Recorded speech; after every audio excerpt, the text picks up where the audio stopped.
Bonjour et bienvenue. Dans cette vidéo, on va voir ensemble comment installer des systèmes d'exploitation à partir d'une clé USB dans VirtualBox sans aucune ligne de commande. C'est parti. Afin d'installer des systèmes d'exploitation à partir d'une clé USB dans VirtualBox sans aucune ligne de commande, il nous faut trois choses. Première chose, le logiciel VirtualBox et son extension pack à télécharger du site www.virtualbox.org. Deuxième chose, l'utilitaire Virtual Machine USB Boot à télécharger du site www.github.com davidbrainer 3/vmub/release. Troisième chose, une clé USB bootable qui contient les installables des systèmes d'exploitation. Avant de commencer, je suppose que vous avez déjà au préalable installé VirtualBox et son extension pack. Si ce n'est pas le cas, vous trouverez le lien d'un tutoriel pour télécharger et installer VirtualBox et son extension pack. Sans tarder, on passe au téléchargement de l'utilitaire VirtualBox Machine USB Boot. Virtual Machine USB Boot est un utilitaire qui va nous permettre de créer une clé USB virtuelle dans VirtualBox. Alors, ouvrez votre navigateur internet et tapez www.github.com/davidbrainer 3/vmub/release. Arrivé à cette page, vous allez directement au lien de téléchargement de la dernière version de l'utilitaire. Nous allons télécharger la version portable pour ne pas l'installer à chaque fois qu'on aura besoin. Elle pèse environ 2,8 mégaoctets. Une fois le téléchargement terminé, nous passons à la création de notre machine virtuelle dans VirtualBox. Cliquez sur Nouvelle. On lui donne le nom de Windows 7, mais en réalité, on va installer Windows 7 et Ubuntu. Cliquez sur Suivant. Augmentez la taille de la RAM sans dépasser le trait vert pour que VirtualBox puisse émuler correctement votre machine virtuelle. Cliquez sur Créer pour créer un disque dur virtuel. Le type de fichier du disque dur doit être sur VDI. Cliquez sur Suivant. Le stockage du disque dur doit être dynamiquement alloué. Vous laissez l'option par défaut et vous cliquez sur Suivant. Vous choisissez le chemin et la taille du disque dur à créer. Dans mon cas, je laisse la taille à 30 Go. C'est largement suffisant pour installer Windows et Ubuntu. Cliquez sur Créer. Maintenant, on va configurer minutieusement notre machine virtuelle. Pour cela, on clique sur le bouton Configuration. Dans la partie Système, on décoche la disquette dans le champ Ordre d'amorçage. On clique sur le processeur. On augmente le nombre de processeurs à 2. Dans la partie Affichage, on augmente la mémoire vidéo au maximum pour avoir un bon affichage. Dans la partie stockage, on sélectionne le disque dur optique vide et on change le port SATA de 1 à 3. Puis le disque dur Windows 7 du port SATA 0 à 1.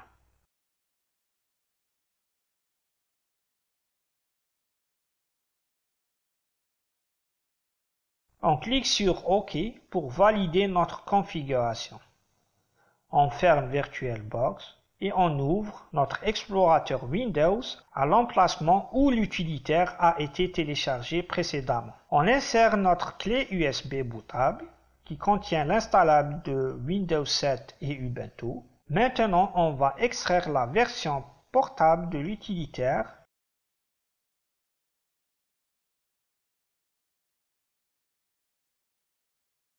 On exécute l'utilitaire. Pour créer une clé virtuelle bootable dans VirtualBox, on clique à droite sur le bouton Add. On sélectionne VirtualBox.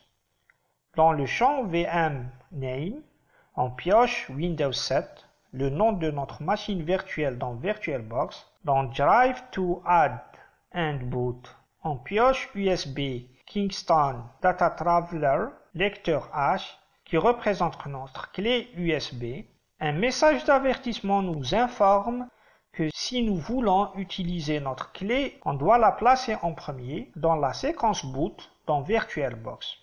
On clique sur OK. Dans le champ Enable VT-X/AMD-V, on pioche On pour activer la virtualisation. Pour valider notre création de la clé virtuelle, on clique sur OK.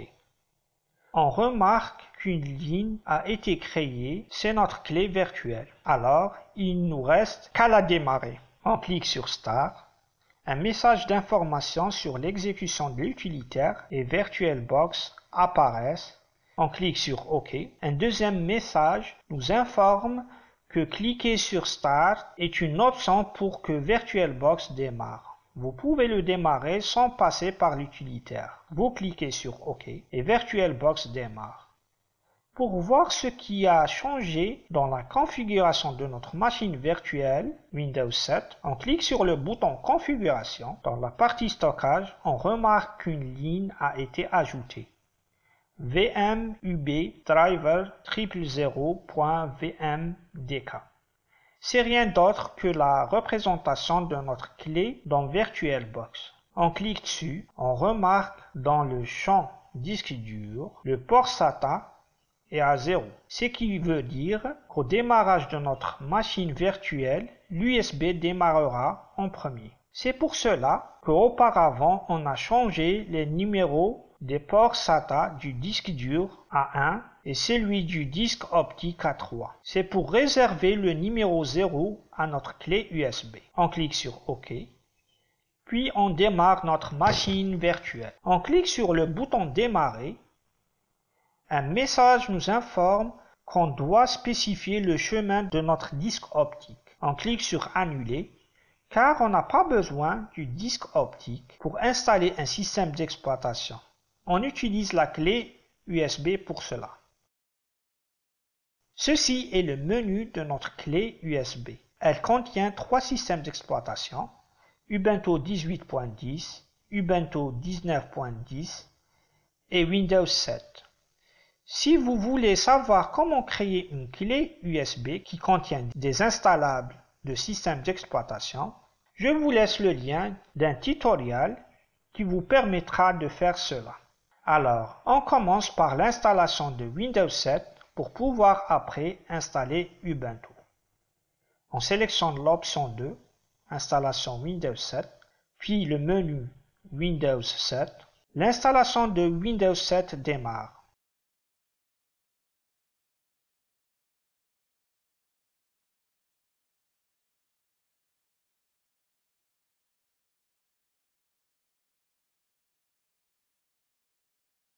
On clique sur Suivant, puis Installer maintenant. On patiente. Parmi toutes les versions de Windows 7, on choisit la version professionnelle en 64 bits. On clique sur Suivant. On coche J'accepte et on clique sur Suivant. On clique sur Personnaliser. Parmi les 3 disques, on choisit celui de 30 Go, le disque dur qui a été déclaré précédemment dans VirtualBox. On clique sur Suivant. Windows commence son installation. On patiente.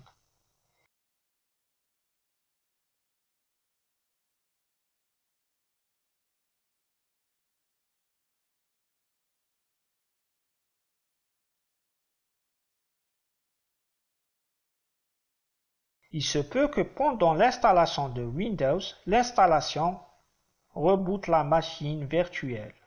Ne vous inquiétez pas, c'est tout à fait normal.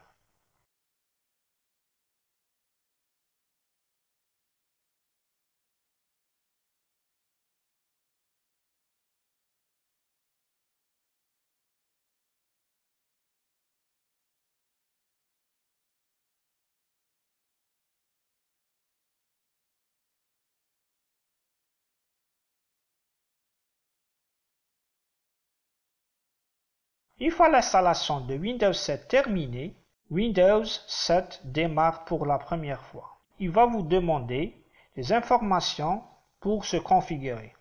Il vous demande le nom d'utilisateur, nom du PC, le mot de passe, la clé du produit, les paramètres de protection, le fuseau horaire, la date, l'heure, les paramètres réseau. Une fois terminé, Windows se lance.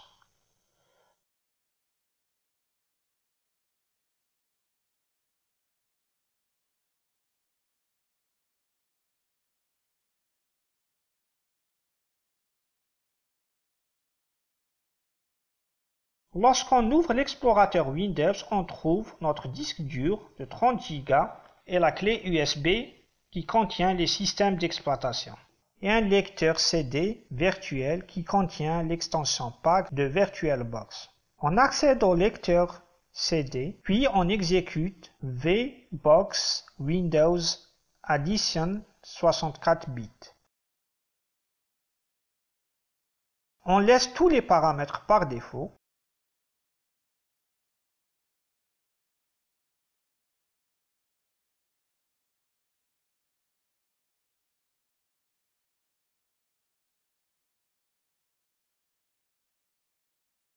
Une fois l'installation terminée, il va nous demander le redémarrage du système. On clique sur le bouton Fermer.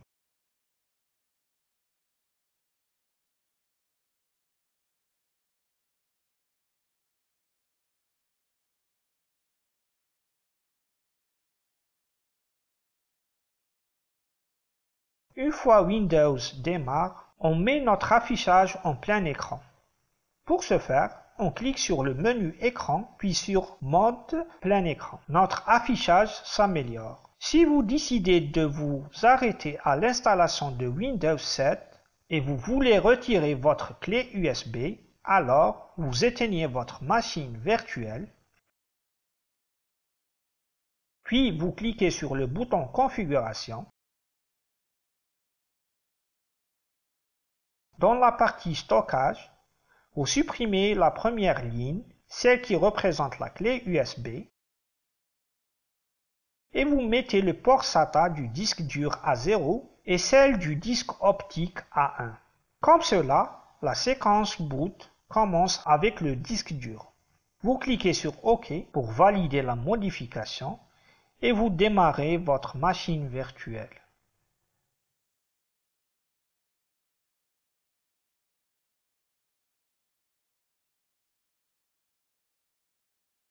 Pour installer Ubuntu comme deuxième système d'exploitation, on doit lui réserver une partition.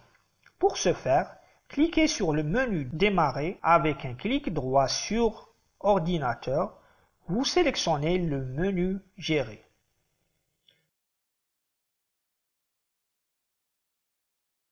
Vous cliquez sur Gestion des disques. Vous remarquez qu'il y a un seul disque dur. La clé USB a disparu. Le disque dur contient deux partitions. La première est de 100 MB. Elle est réservée pour le système de démarrage. Et la deuxième partition de 29,9 Go, réservée à Windows 7 et autres données. Nous allons fractionner la deuxième partition en deux autres partitions.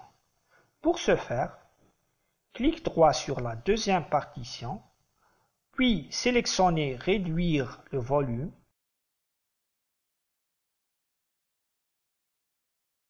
On va réserver environ 14 Go pour Ubuntu. On clique sur le bouton Réduire. La deuxième partition se fractionne en deux autres partitions. La première de 16 Go, réservée à Windows 7, et la deuxième partition de 14 Go, vide, non allouée. C'est celle où on va installer Ubuntu.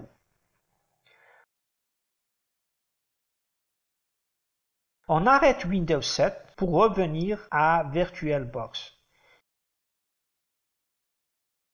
Cliquez sur le bouton Configuration. De la même manière, dans la partie Stockage, modifiez le numéro du port SATA du disque optique de 1 à 2 et celui du disque dur de 0 à 1 pour que notre clé USB soit sur le port SATA numéro 0. On clique sur OK pour valider. On ferme VirtualBox et on redémarre notre clé USB virtuelle dans l'utilitaire Virtual Machine USB Boot. On vérifie au niveau de la configuration dans la partie stockage que notre clé USB virtuelle a bien été créée et qu'elle est sur le port SATA numéro 0.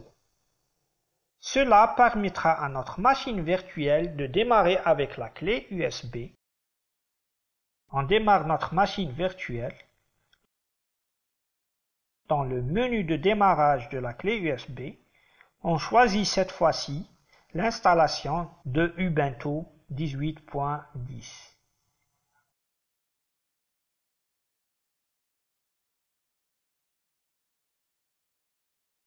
On choisit la langue française. Vous pouvez essayer Ubuntu en cliquant sur le bouton Essayer ou bien l'installer. Dans notre cas, on va l'installer. On choisit la configuration de notre clavier et on clique sur Continuer. On coche la case Installer un logiciel tiers pour le matériel graphique et Wi-Fi. On clique sur Continuer. On laisse par défaut installer Ubuntu à côté de Windows et on clique sur Installer maintenant. Un message d'avertissement nous informe que Ubuntu va être installé sur la partition numéro 5. On clique sur Continuer. On choisit le fuseau horaire et on clique sur Continuer. On introduit le nom d'utilisateur, le mot de passe et on choisit la manière avec laquelle notre session s'ouvre.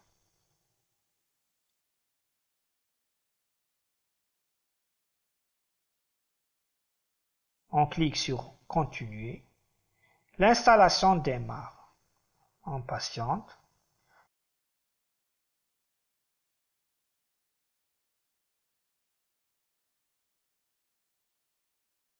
Une fois l'installation terminée, on clique sur Redémarrer maintenant.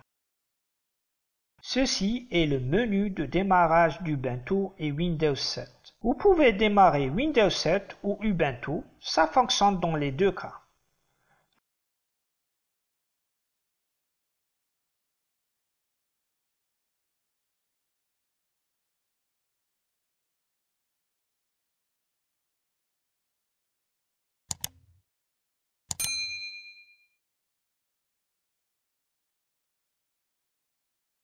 Arrivé à cette étape, notre tutoriel se termine. N'oubliez pas de supprimer la clé USB virtuelle dans la partie stockage et changer le port SATA du disque dur à 0 et le disque optique à 1.